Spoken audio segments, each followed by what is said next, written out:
नमस्कार, आप सभी का एक बार फिर से स्वागत है भक्ति ज्ञान चैनल में। आइए सुनते हैं नाग पंचमी की व्रत कथा। नाग पंचमी का त्योहार हमारी परंपरा और संस्कृति से जुड़ा है। नागों के साथ जहां तमाम रहस्य जुड़े हैं, वहीं ये जीवन की रक्षा करने वाले भी माने जाते हैं। नाग पंचमी पर विधिवत पूजन करने से नाग देवता की कृपा मिलती है। साथ ही व्रत कथा पढ़ने या सुनने का भी विधान है। तो आइए सुनते हैं नाग पंचमी की कथा। प्राचीन काल में एक सेठ जी थे जिनके 7 पुत्र थे और सातों का विवाह हो चुका था। सबसे छोटे पुत्र की पत्नी श्रेष्ठ चरित्र और सुशील थी, परंतु उसके कोई भाई नहीं था। एक दिन उस घर की बड़ी बहू ने घर लीपने के लिए पीली मिट्टी लाने के लिए सभी बहुओं को साथ चलने को कहा, तो सभी एक साथ डलिया और खुरपी लेकर मिट्टी खोदने निकल पड़ी। जब बहुएं मिट्टी खोद रही थी, तब वहाँ एक सर्प निकला, जिसे बड़ी बहू खुरपी से मारने लगी। यह देखकर छोटी बहू ने उसे रोका और कहा, इसे मत मारो, ये बेचारा निरपराध है। यह सुनकर बड़ी बहू ने उसे नहीं मारा। तब वो सांप एक और जाकर बैठ गया। तब छोटी बहू ने उस सर्प से कहा, तुम कहीं मत जाना, मैं अभी लौट कर आती हूँ। इतना कहकर वो सबके साथ मिट्टी लेकर घर चली गई और अपने कामकाज में फंसकर सर्प से किया वादा भूल गई। जब उसे दूसरे दिन वो बात याद आई, तो वो सर्प के लिए दूध लेकर उसी स्थान पर पहुंची। सर्प अभी भी उसी स्थान पर बैठा था, जिसे देखकर छोटी बहू ने बोला, सर्प भैया नमस्कार। सर्प ने कहा, तू मुझे भैया कह चुकी है, इसलिए तुझे छोड़ देता हूँ, नहीं तो झूठ बोलने के कारण मैं तुझे अब तक डस लेता।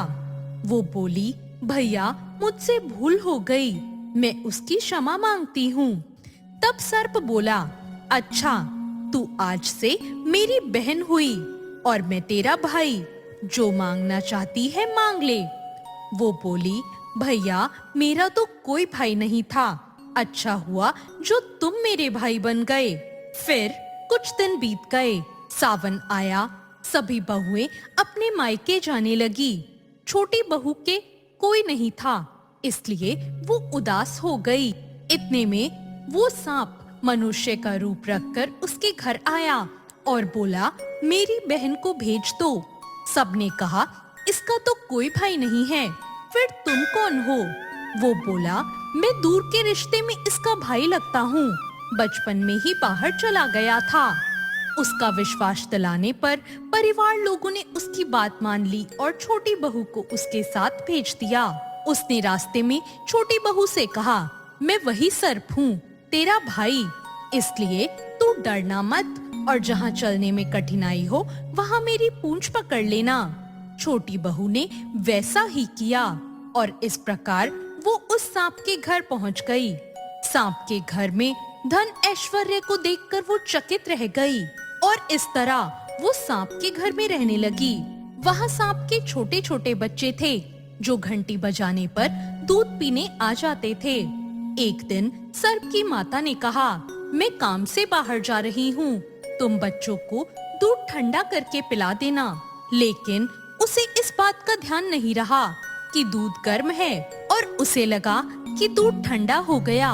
उसने घंटी बजा दी और सभी बच्चे दूध पीने आ गए, जिससे उनका मुंह जल गया। यह देखकर सर्प की माता को बहुत गुस्सा आया, परंतु सर्प के समझाने पर वो चुप हो गई। तभी सर्प ने कहा, बहन अब तुमको घर जाना चाहिए। तभी सर्प और उसके घर वालों ने उसे बहुत सा सोना चांदी जवारात वस्त्र आभूषण देकर उसके घर पहुंचा दिया। इतना ढेर सारा धन देखकर बड़ी बहू को उससे जलन होने लगी, तो वो कहने लगी, तेरा भाई तो बड़ा धनवान है, तुझे तो इतना धन दिया है, लेकिन इतना धनवान होने पर उसे एक सोने की झाड़ू इन्हें झाड़ने के लिए देनी चाहिए थी। जब सर्प को ये पता चला, तो उसने सोने की झाड़ू भी लाकर दे दी।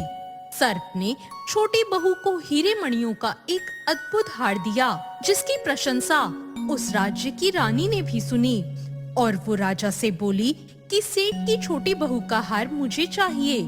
राजा ने मंत्री को हुक्म दिया कि उससे वो हार तुरंत ले आओ। मंत्री ने सेठ जी से जाकर कहा, महारानी जी ने छोटी बहू का हार मंगाया है, वो हमें दे दो। सेठ जी ने डर के कारण छोटी बहू का हार उन्हें लाकर दे दिया। छोटी बहू को यह बात बहुत बुरी लगी। उसने अपने सांप भाई को याद किया और उससे प्रार्थना की, भैया, रानी ने हार छीन लिया है, तुम कुछ ऐसा करो कि जैसे ही रानी वो हार पहने वो सर्प बन जाए, और जैसे ही वो मुझे लौटा दे तो वो हार फिर से हीरो और मणियों का हो जाए। सर्प ने ठीक वैसा ही किया। जैसे ही रानी ने उस हार को पहना, वैसे ही वो सर्प में बदल गया। यह देखकर रानी चीख पड़ी और डर गई। यह देखकर राजा सेठ के पास खबर भेजता है कि छोटी बहू को तुरंत भेजो। सेठ जी स्वयं छोटी बहू को लेकर राजा के दरबार में उपस्थित हुए। राजा ने छोटी बहू से पूछा, तूने क्या जादू टोना किया है? मैं तुझे दंड दूंगा।